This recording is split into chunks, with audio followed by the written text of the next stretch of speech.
Offline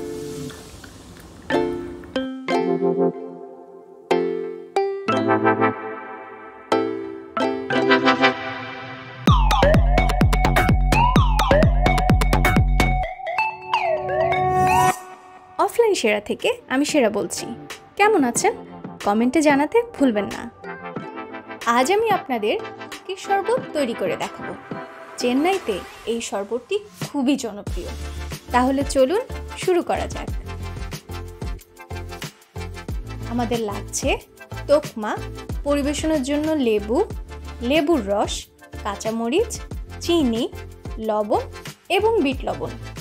প্রথমে আমি ব্লেন্ডারে 1 গ্লাস পরিমাণ পানি দিয়ে দিচ্ছি। এখন দিয়ে দিচ্ছি লেবুর রস।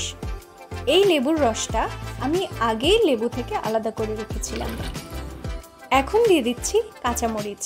আপনারা আপনাদের স্বাদ অনুযায়ী কাঁচামরিচ দিয়ে দিতে পারেন। এখন দিয়ে দিচ্ছি তোকমা।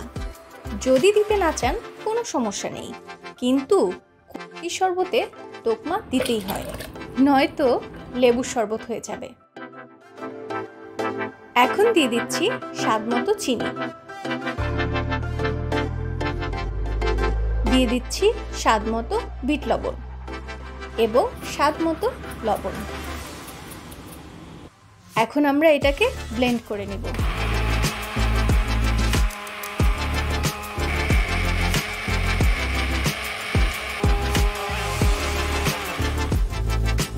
আমি শরবতটা পরিবেশনের জন্য একটা গ্লাসে ঢেলে নিচ্ছি। দিয়ে দিচ্ছি বরফের টুকরো, দিয়ে দিচ্ছি গোল করে কেটে রাখা লেবু,